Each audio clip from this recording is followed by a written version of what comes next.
Vor einer Weile habe ich von einer Small Group so ein bisschen die Frage bekommen, so ein bisschen, was will uns Gott eigentlich mit dieser Corona-Pandemie sagen? Oder will uns Gott etwas mit dieser Pandemie sagen? Und ich habe eine gute Frage gefunden. Es ist so ein bisschen die Frage nach einer geistlichen Einordnung von dem, was in der heutigen Zeit passiert. Und jetzt, meine Haltung ist eher so, dass ich nicht glaube, dass Gott uns eine Pandemie oder etwas aktiv schickt, um uns mit dem eine Nachricht zu geben. Ich glaube eher, dass Pandemien, Naturkatastrophen und so weiter ein Teil sind vom Zustand von dieser gefallenen Schöpfung und da dazugehören, wo Gott so Sachen zulässt, als Konsequenz davon, dass der Mensch nicht mit ihm möchte leben.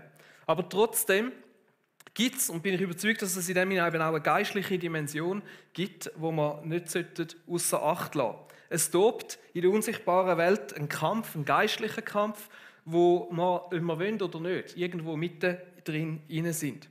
Und ich möchte heute Morgen den geistlichen Kampf mit uns ein bisschen genauer anschauen, nicht nur auf die aktuelle Situation bezogen, sondern ganz allgemein. Und ich bete noch schnell, bevor wir da in die Bibel nachher einsteigen. Jesus, ich bitte dich, dass du Klarheit schenkst heute Morgen, dass du zu jedem Einzelnen von uns redest, dass wir unsere Herzensohren irgendwo auch auftun können und einfach dir angehen und sagen, ja, Heiliger Geist, wenn da etwas ist, wo du zu mir möchtest reden, dann red du, dann du mir das deutlich aufzeigen. Ich bitte dich, Jesus, dass du durch die Worte redest, dass du mir die richtigen Worte schenkst, dass es deine Worte sind und nicht einfach meine. Amen. Wir steigen in den Epheserbrief ein, Kapitel 6, Vers 11, und dann gehen wir so da ein bisschen weiter. Ihr könnt das gerne auch aufschlagen, wenn ihr selber eine Bibel dabei habt, um mit dabei zu bleiben, weil nicht alles immer eingeblendet ist. Im Epheser 6, 11-12 heißt es, legt die Rüstung an, die Gott für euch bereithält. Ergreift alle seine Waffen, damit werdet ihr in der Lage sein, den heimtückischen Angriffen des Teufels standzuhalten. Denn unser Kampf richtet sich nicht gegen Wesen von Fleisch und Blut, sondern gegen die Mächte und Gewalten der Finsternis, die über die Erde herrschen, gegen das Heer der Geister in der unsichtbaren Welt, die hinter allem Bösen stehen. Das ist eine deutliche Aussage, vor allem eben hinter dem heimtückischen Angriff vom Teufel. Vielleicht ist das für die einen jetzt gerade schon ein bisschen sehr viel unsichtbare Welt. Wir sind uns das häufig nicht mehr so gewöhnt und sind manchmal so, ja, wie fest sollen wir über das reden oder nicht? Aber ich glaube, im Endeffekt ist es wichtig, dass man auch darüber redet, weil es eine Realität ist. Oder Jesus redet in der Bibel ganz klar davon, dass es einen Teufel gibt.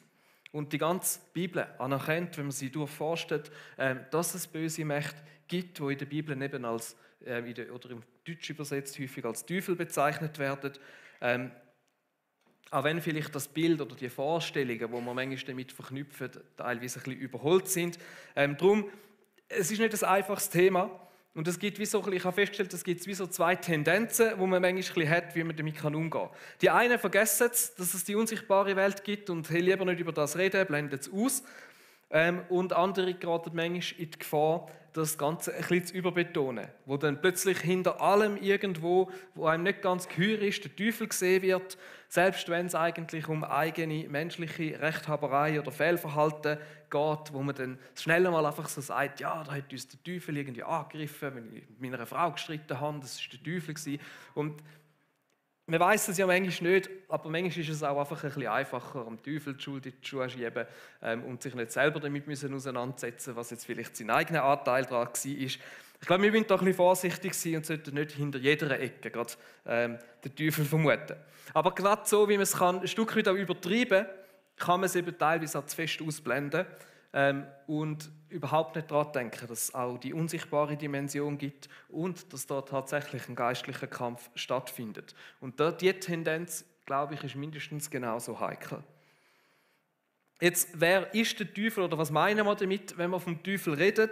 In der Bibel, im Urtext, gibt es grundsätzlich so zwei Hauptbezeichnungen, wo bei uns mit Teufel übersetzt werden. Das eine ist Satanas, das ist übersetzt, heißt das so viel wie Gegner, Widersacher, also eben der Gegner, das Böse, der Widersacher. Und das zweite Wort ist Diabolos. Das kommt von Dia, heißt durch, und Ballo heißt werfen. Also man kann auch sagen, der Durcheinanderwerfer, der Verwirrer, Verleumder. Auf Wikipedia heißt es sogar Faktenverdreher, Entzweier. Das ist eine andere Bezeichnung, das sind alles Wörter. Und spannenderweise sind es nicht Namen für den Teufel, sondern in der Bibel findest du nur Titel, die auf das Böse hinweisen. Manchmal wird auch von Chaosmächten geredet. Das ist das, was sein Ziel ist, Chaos und Zerstörung zu bringen. Und eben, all die klassischen Bilder so mit rotem Teufel und Hörnli und Dreizackgabel und so weiter, das können wir vergessen auf die Seite legen. Es bringt, glaube ich, nicht viel, wenn wir uns den Teufel irgendwo so versuchen vorstellen, als eine Person oder so ein Bild. Ich glaube, was viel wichtiger ist, dass wir wissen, wie er tickt, wie er funktioniert und dass wir uns bewusst sind, dass es da so einen geistlichen Kampf gibt. Jesus hat eben auch ab und zu mal eine Aussage über den Teufel gemacht und eine möchte ich ein bisschen anschauen mit euch, spannende Aussage, wo er auch etwas darüber verratet, wer der Teufel ist und eben wie das der Teufel funktioniert und handelt. Es ist so aus einem Streitgespräch, das er mit den Pharisäern hatte, im Johannes 8,44. Und dann sagt er ihnen nachher, nachdem sie ihm so quasi vorgeworfen haben, ja, du bist ja eh nur ein uneheiliches Kind und so weiter, sagt er ihnen nachher, ihr stammt vom Teufel. Der ist euer Vater. Und was euer Vater wünscht, das führt ihr bereitwillig aus. Er war von Anfang an ein Mörder und stand nie auf dem Boden der Wahrheit, weil es in ihm keine Wahrheit gibt. Wenn er lügt, redet er so, wie es seinem ureigensten Wesen entspricht. Denn er ist ein Lügner. Ja, er ist der Vater der Lüge. Und das sagt uns schon sehr viel darüber, eben wie der Teufel funktioniert, was er macht.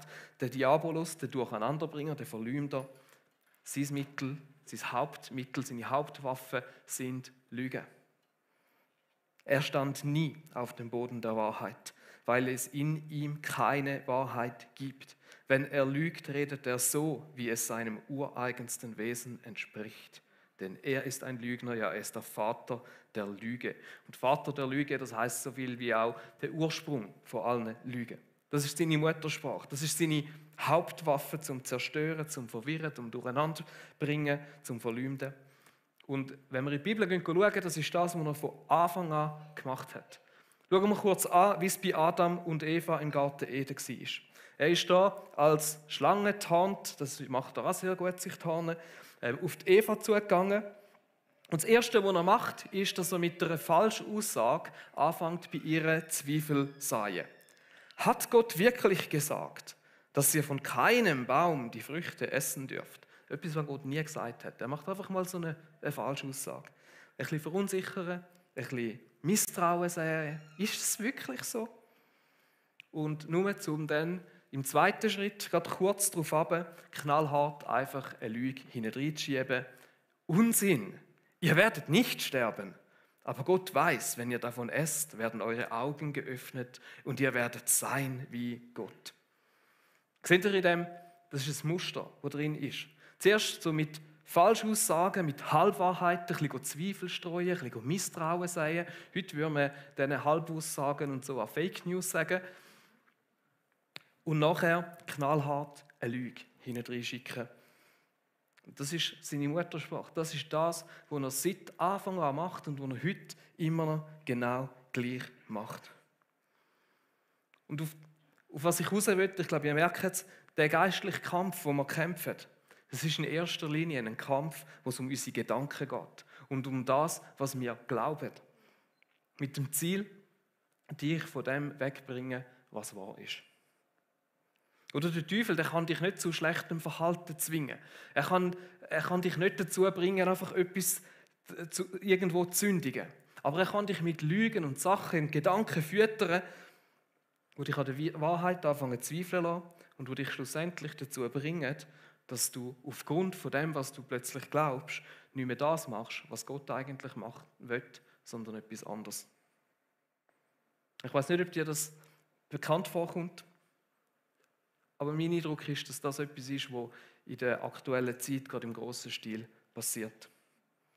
Und ich habe mich gefragt, ob es sich sein kann, dass es absolut Vollgas im Sinn von Satan ist, dass so viel Desinformation, so viel Fake News, so viel Lügen aktuell verbreitet werden, sodass es immer schwieriger wird, zu wissen, was man jetzt noch glauben kann oder nicht.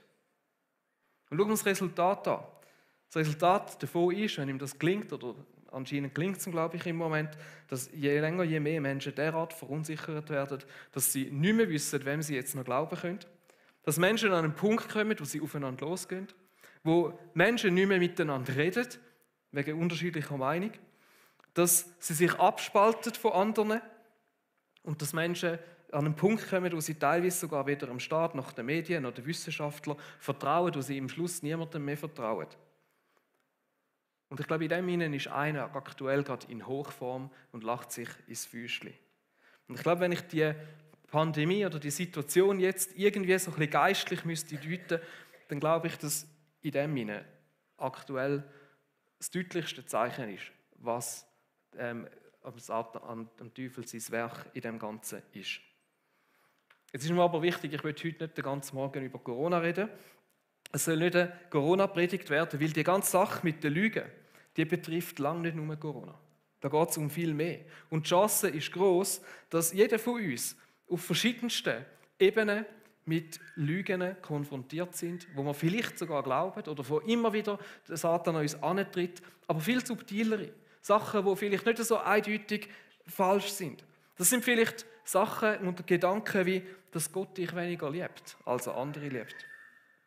Dass dir nichts Gutes gelingt und dass du nie zu irgendetwas wirst springen und dass es darum sich schon gar nicht lohnt, es überhaupt zu probieren, etwas Neues anzufangen oder auszuprobieren.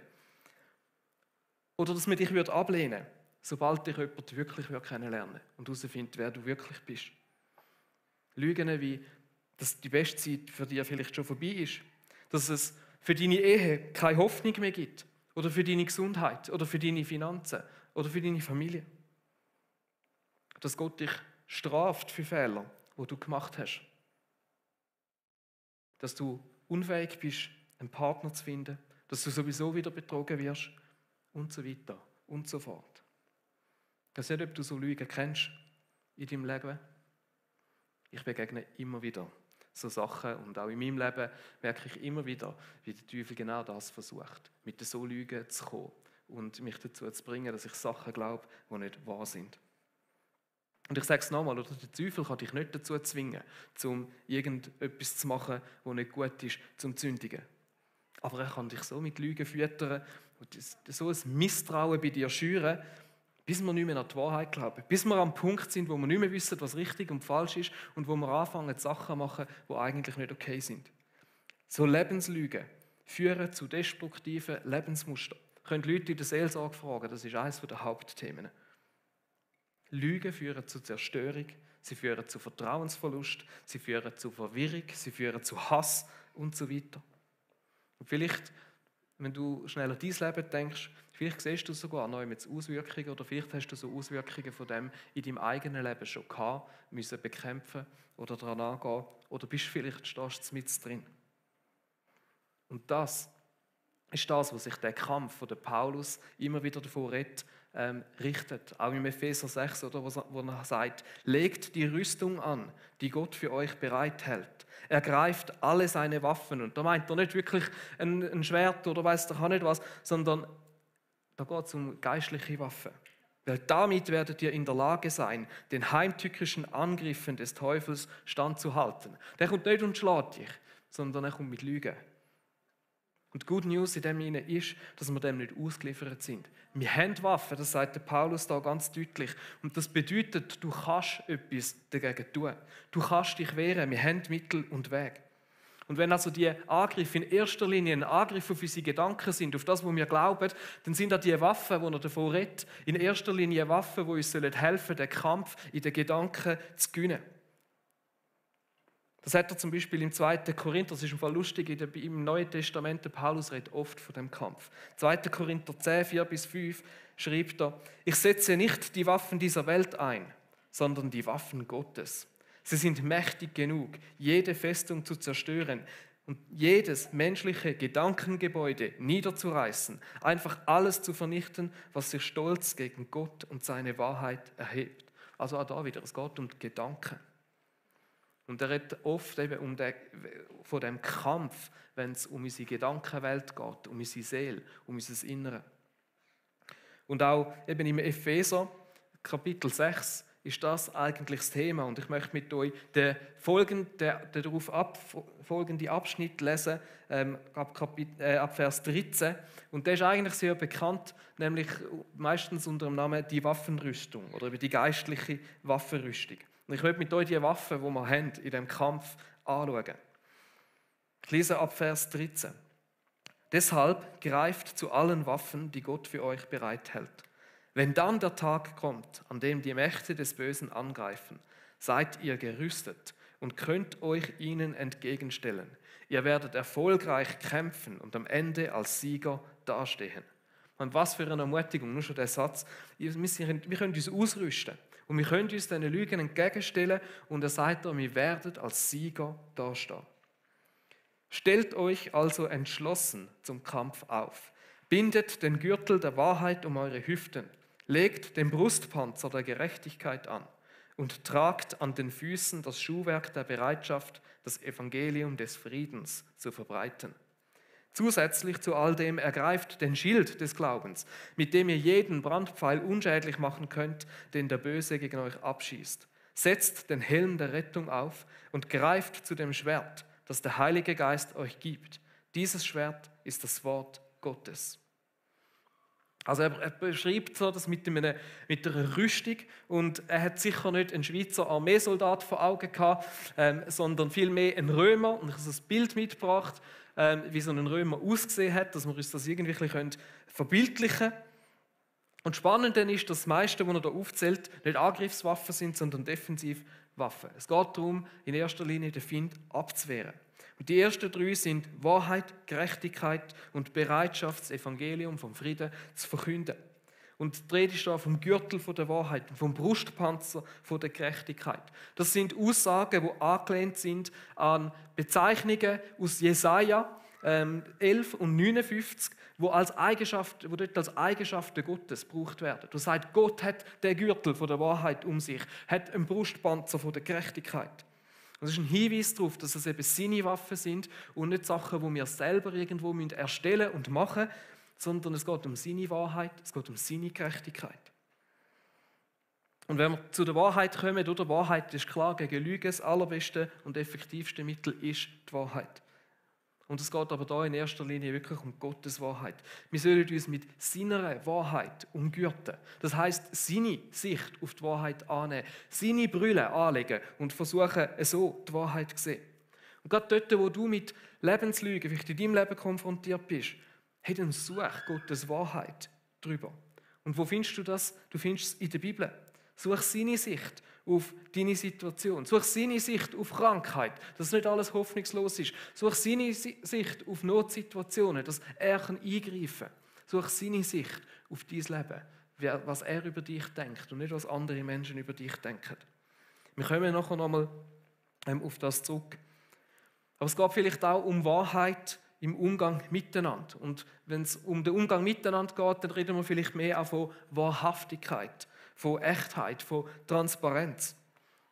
Oder das ist auch ein Mittel gegen Lügen. Wenn wir so miteinander umgehen, dann haben die Lügen viel schwieriger zum Fuß fassen. Wenn wir mit Echtheit, mit Transparenz miteinander umgehen. Wenn sind diese Groups, wenn sind deine Freundschaften oder wo ist deine Ehe am stärksten?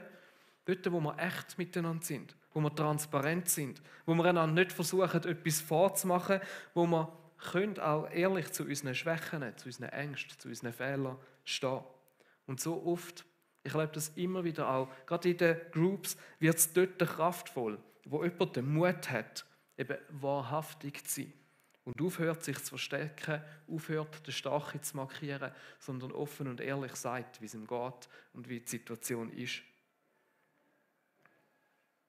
Und jetzt vielleicht hat es einige unter euch, die denken, ja, hey, aber es ist im Fall nicht immer so einfach zum herauszufinden, was denn jetzt die Wahrheit ist. Gerade zum Beispiel, oder, wenn wir an die Corona-Pandemie denken. Und ja, das stimmt, oder? Es steht nicht immer alles so glasklar in der Bibel, wo Gott sagt, hey, so und so ist es dann im Fall. Aber die Bibel gibt uns auch Hilfe und Richtlinien, wie wir die Wahrheit erkennen können. Jesus selber sagt zum Beispiel ganz deutlich auch wieder, dort, glaube ich, an die Jünger gerichtet, hütet euch vor den falschen Propheten. Sie kommen im Schafskleid zu euch. In Wirklichkeit aber sind sie reißende Wölfe. An ihren Früchten werdet ihr sie erkennen. So trägt jeder gute Baum gute Früchte. Ein schlechter Baum hingegen trägt schlechte Früchte. Deshalb sage ich, an ihren Früchten werdet ihr sie erkennen.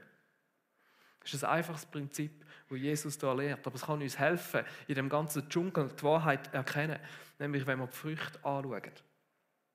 An denen können wir erkennen, ob das jetzt ein falscher Prophet ist oder ein in Schafskleid gekleideter Wolf. Und was sind die Früchte, die ein Leben mit Jesus soll hervorbringen soll, wo wir das Gute daran erkennen können? Galater 5,22. Es ist Liebe, es ist Freude, es ist Frieden, es ist Geduld, es ist Freundlichkeit, Güte, Treue, Rücksichtsnahme, Selbstbeherrschung.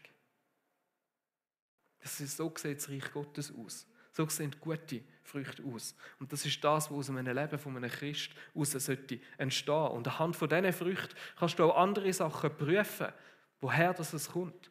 Gerade wenn es vielleicht aktuell Social Media und so weiter, kannst du dich fragen, was sind die Früchte von dem? Was ist die Früchte von dem, was andere posten, was du selber postest und so weiter. Das Zweite ist Gerechtigkeit. Der Brustpanzer von der Gerechtigkeit. Und was macht ein Brustpanzer? Der Brustpanzer, der beschützt das Herz. Das ist die erste und wichtigste Aufgabe, die der hat.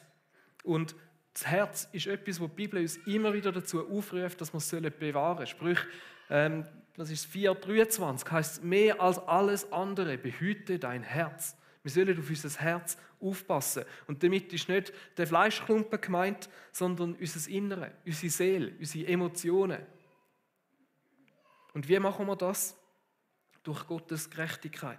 Das ist wieder so eine Eigenschaft von Gott. Nicht, dass wir gerecht sind in erster Linie, sondern wir müssen seine Gerechtigkeit als einen Brustpanzer anlegen in unserem Leben. Was meint der Paulus damit? Ich glaube, da geht es vor allem auch darum, das Wissen, dass Gott für Gerechtigkeit wird sorgen. Zum Beispiel dann, wenn du ungerecht behandelt wirst, wenn dir Unrecht passiert, dann geht es mega schnell. Und Satan kommt und stichelt noch ein bisschen in dem, grübelt noch ein bisschen in dem und möchte, dass sich in deinem Herzen eine Bitterkeit breit machen kann. Vielleicht kennst du das. Ich merke das, wenn ich ungerecht behandelt werde, ich muss mein Herz mega schützen. Aber genau dann kann dich das Wissen schützen, dass Gott schlussendlich der ist, der für Gerechtigkeit sorgt. Dass Gerechtigkeit seine Sache ist und nicht in erster Linie unsere Sache. Oder vielleicht kennst du das, wenn dich der Diabolus wieder angreift und dich anklagt für Fehler, die du gemacht hast. Sagst, hey, ja, das ist jetzt eins zu viel gewesen. Dir deine eigene Fehlerhaftigkeit immer wieder vorwirft. Auch dann darfst du wissen, dass Gottes Gerechtigkeit dass du gerecht gemacht bist vor Gott. Und du darfst das einen Brustpanzer für dein Herz nehmen, dass die Angriffe und die Anklagen dich nicht treffen können. Das ist seine Gerechtigkeit, die dich schützt gegen Bitterkeit, gegen Selbstanklage, gegen Scham, wo Satan immer wieder möchte in unser Leben hineinbringen. Das Dritte ist das Evangelium des Friedens oder eben die Bereitschaft. Und auch das ist wieder eine Anspielung auf Jesaja 52, Vers 7, wo steht, wie schön sind auf den Bergen die Füße dessen, der frohe Botschaft bringt, der Frieden verkündet, der gute Botschaft bringt, der Rettung verkündet, der zu Zion spricht, dein Gott herrscht als König. Das Evangelium des Friedens. Es ist die frohe Botschaft, dass Gott uns Frieden bringen möchte. Und wir sollen das Schuhwerk von der Bereitschaft anlegen. Wir sollen bereit sein, diese Botschaft rauszutragen. Wir sollen Friedensbotschafter sein in dieser Welt. Und auch da können wir uns wieder fragen, was ist unsere Botschaft? Was für eine Botschaft tragen wir raus in die Welt? Ist es die Botschaft vom Frieden? Und Frieden heisst übrigens nicht, dass wir einfach alle die gleiche Meinung haben und alles tolerieren. Aber es geht darum, eben die Bereitschaft zu haben, Frieden zu bringen und Botschafter vom Frieden zu sein. Nicht von Angst, nicht von Wut, nicht von Lüge, nicht von Bitterkeit, sondern von Gottes Frieden, von Jesus, der an Weihnachten zu uns gekommen ist, um uns den Frieden zu bringen. Jesus, der in der Bibel auch der Friedenfürst genannt wird. Vielleicht heisst es darum an dieser Stelle auch Evangelium des Friedens. Das sollte unsere Botschaft sein, die wir Christen haben. Und diese Botschaft vom Frieden, die ist mächtig und stark gegen die Lüge vom Wind, weil sie verbindet. Frieden verbindet, weil sie Hass abbaut. Weil nur dann, wenn wir Frieden miteinander haben, sind wir auch in der Lage, dass Lügen aufgeklärt werden können. Nicht, wenn wir streiten, sondern dort, wo wir Frieden haben. Und ich wünsche mir so, dass wir als Kirche Leute sein können, die diesen Frieden den Menschen zeigen können, die diesen Frieden heraustragen können, die bekannt sind als Botschafter vom Frieden. Dass wir in dieser Weihnachtszeit uns nochmal aufmachen können und die Stiefel von der Bereitschaft anlegen und raustragen, das Evangelium vom Frieden. Und schau, wir haben 2 ganz coole Anlässe in den nächsten 2 Wochen, die Weihnachtsanlässe, wo zum Beispiel genau das möglich ist. Und sogar auf dem Flyer steht drauf Frieden. Und um das geht es. Und das ist eine Möglichkeit, das rauszutragen, indem du jemanden einlädst an diese Anlässe. Das nächste ist Glaube. Und da wird von einem Schild vom Glauben geredet, wird ein Schild gegen die Brandpfeile vom Bösen. Das sind negative Gedanken, das sind all die Lügen, das sind die Ängste, die Verwirrung, die schlechten Nachrichten, die vielleicht auf uns einprasseln. All das können so Pfeile vom Bösen sein. Und schau, ein Brandpfeil, der sticht nicht nur, sondern der richtet Zerstörung an, der brennt weiter und das greift um sich, wenn man es nicht schaffen, das abzuwehren. Und genau so ist es mit den Lügen vom Diabolos. Sie können einen Brand auslösen, sie können zerstören, sie können töten. Und dem steht der Glaube wie so ein Schild gegenüber. Und die Rede ist da, und eben, wir müssen uns da nicht so einen kleinen Schild vorstellen, sondern so einen grossen, römischen, langen Schild. Und was die Römer gemacht haben, wenn so, oder früher hat man dann häufig nicht einfach einen Pfeil abgeschickt und der ganz gut zielt, sondern sie haben den Gegner einfach mal mit Pfeil eingedeckt. Mit einem riesen Pfeilregen. Und die Römer hatten so eine Formation gehabt. Ich habe einfach von hier ein Bild mitgenommen. Sie sind eng zusammengestanden, haben ihre Schild genommen und haben es so geschafft, sich so zu schützen, dass die Pfeile nichts machen können. Und das ist vielleicht auch nochmal so ein Bild, vielleicht hat das der Paulus vor Augen gehabt, ich weiß es nicht, aber für mich auch nochmal so ein Hinweis darauf, wie wichtig in diesem Kampf manchmal die Gemeinschaft ist, dass wir miteinander zusammenstehen. Und weil der Glaube verstärkt sich, wenn ein anderer neben dir auch glaubt, wenn wir gemeinsam den Schild aufheben und diesen Lügen entgegenstrecken. Und das Spannende ist noch, es steht da vom Schild ergreifen, das ist etwas Aktives. Das ist eben den Packen, den anzuheben, auszurichten. Und so oft haben wir das Gefühl, Glauben ist einfach etwas, das man hat oder man hat es nicht. Aber der Paulus fordert uns da auf, aktiv den Glauben als ein Schild zu benutzen, den Glauben anzuwenden. Wie kannst du das machen? Dass wenn so ein Pfeil von der Angst, von der Selbstanklage, von der Minderwertigkeit vielleicht kommt, dass du sagst, hey, nein, ich glaube das, was mein Gott in der Bibel über mir sagt. Ich glaube seiner Wahrheit. Ich lasse mich nicht ein und mit anderen vielleicht zusammenstehst und sagst, können wir zusammen beten, können wir zusammen den Glauben anwenden, um diesen Brandpfeil etwas zu entgegnen. Dann haben wir noch den Helm gehabt, vom Heil. Oder ein Helm, was macht der? Der schützt den Kopf. Der Kopf ist dort, wo unsere Gedanken sind, wo das Denken herkommt. Und das ist auch ein Bild, das wir im 1. Thessalonicher 5,8 sehen. Das heisst, wir aber gehören zum Tag und wollen daher nüchtern und zum Kampf bereit sein. Das ist auch wieder so eine Stelle. Gerüstet mit dem Brustpanzer des Glaubens und der Liebe und dem Helm der Hoffnung auf Rettung. Und ich glaube, mit dem Heil geht es um die Hoffnung auf das Heil, um die Hoffnung auf die Rettung, die wir haben. In dieser Stelle übrigens, vielleicht kann man sie nochmal schnell einblenden, sieht man auch, dass nicht jedes Rüstung, dass es nicht überall das gleiche Rüstungsteil mit der genau gleichen Sache gleichgesetzt wird. Das heisst, es geht weniger fest um, was von der Rüstung ist jetzt genau was, sondern es geht um die geistlichen Komponenten, die damit angesprochen sind. Die sind wirklich wichtig. Und gerade Lügen, Gedanken und so weiter, die können uns so gefangen nehmen, die können uns so packen, dass wir uns drin verlieren können. Bis wir irgendwo nicht mehr durchsehen, bis wir zur Resignation kommen, bis wir irgendwo die Hoffnung verlieren. Und genau da brauchen wir den Helm vom Heil, die Hoffnung auf die bereits endgültige, vollbrachte Rettung von Jesus Christus, die wir in Anspruch nehmen dürfen, wo wir zuoberst über unsere Gedanken behalten und wissen. Und als letztes ist das Schwert vom Geist, das Wort Gottes. Das Schwert, das der Heilige Geist uns gibt, das Wort Gottes. Und früher hat man oft gesagt, die Bibel ist das Schwert und nimm das Schwert und dann so in der Gegend rumgefuchtelt mit der Bibel. So gerade als Teenie mag ich mich gut daran erinnern. Ich glaube, wahrscheinlich ist es nicht ganz so gemeint, oder? Zum einen spannend der Zusammenhang mit dem Heiligen Geist, oder? Das heißt, das Schwert des Geistes. Und zweitens wird da für das Wort Gottes das griechische Wort Rema verwendet. Und das steht für das lebendige, direkte Reden Gottes. Und weniger für das in dem Sinn in feste Form festgeschriebene Wort Gottes, wo meistens in der Bibel eher als Logos bezeichnet wird. Das heißt, das ist jetzt vielleicht ein bisschen kompliziert, aber Rema ist, wenn der Heilige Geist eine Aussage aus der Bibel, also es geht nicht darum, dass die Bibel wichtig wäre, eine Aussage von der Bibel direkt zu dir reden lässt. Oder dass du im richtigen Moment eine Aussage von der Bibel über dein Leben kannst aussprechen und aktiv werden lassen.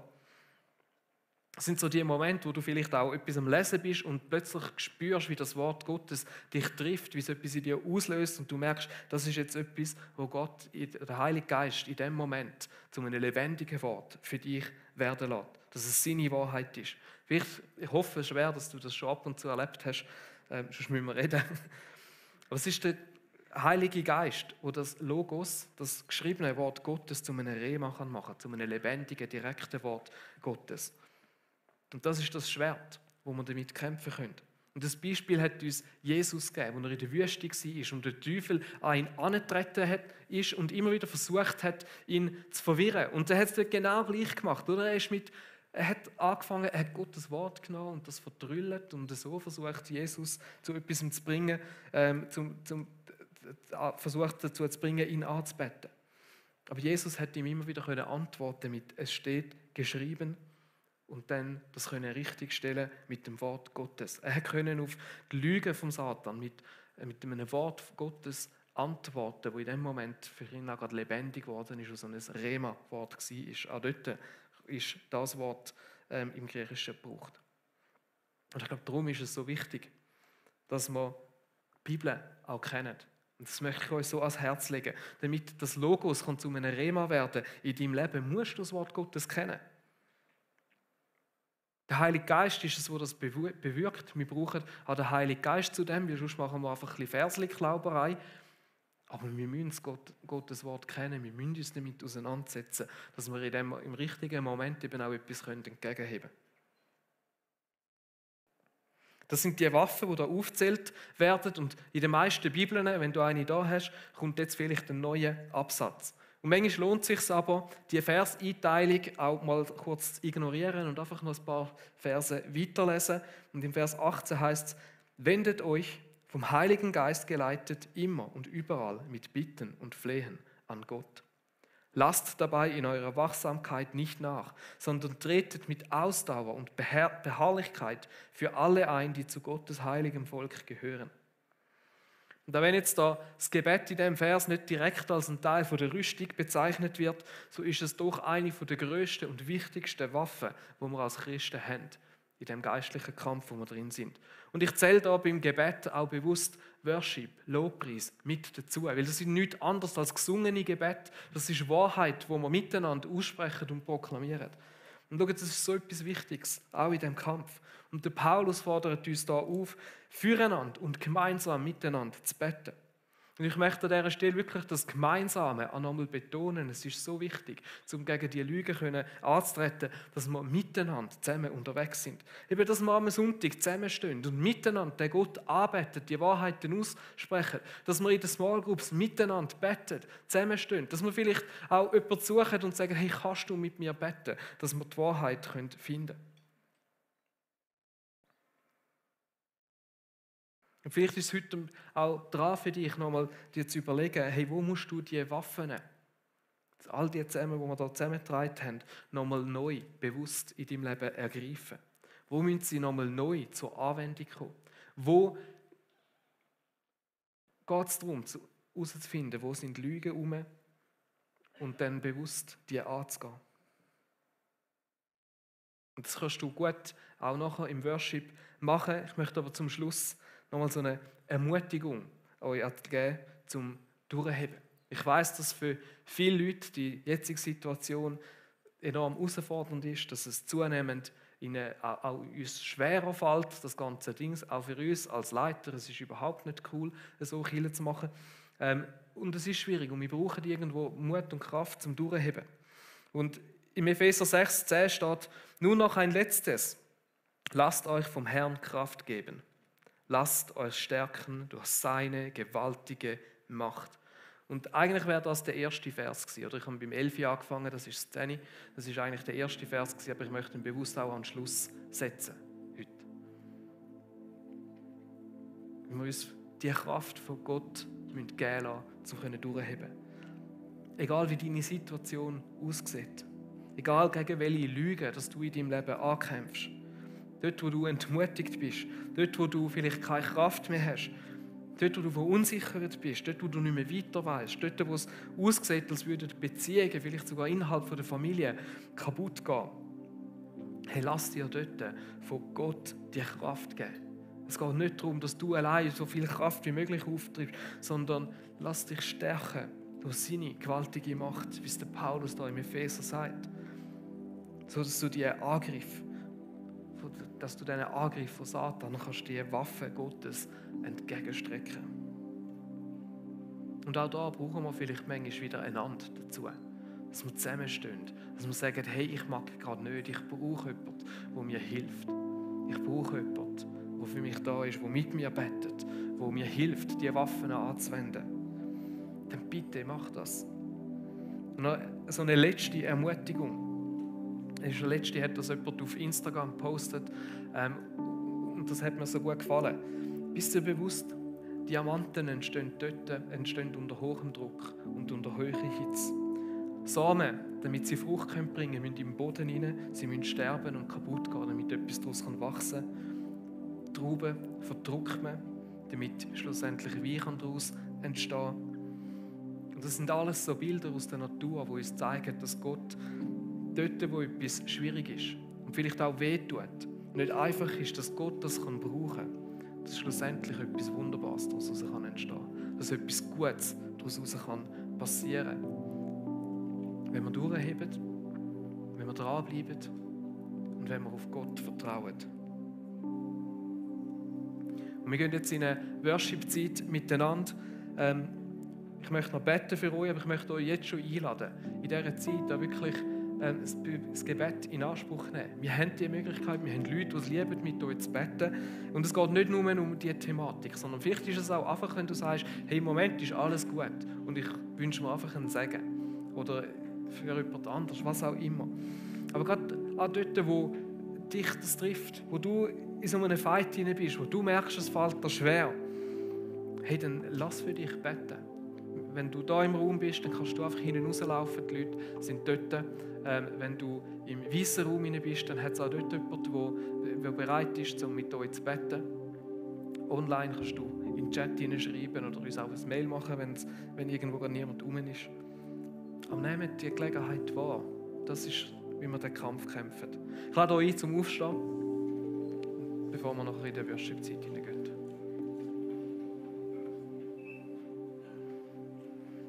Ja, Jesus, du hast uns so viele Mittel und Wege gegeben, wie wir den geistlichen Kampf kämpfen können. Und ja, manchmal ist es schwierig zum Durchheben. Manchmal sind wir in Situationen, wo wir verwirrt sind, wo wir nicht mehr wissen, was glauben, wo uns die Lügen anfangen zu verwirren. Und Jesus, ich bitte um Klarheit. Ich bitte, dass du, Heiliger Geist, aufzeigst, wo das Klarheit nötig ist. Ich bitte darum, dass wir diese Waffen in Angriff nehmen können, dass wir sie entgegennehmen können, dass wir sie anwenden können, dass wir kämpfen können. Ich bitte dich, Jesus, dass du sie schenkst, dort, wo so Lebenslügen und Sachen uns schon seit Jahren irgendwo gefangen genommen haben. Dass wir den Mut haben, denen entgegenzutreten.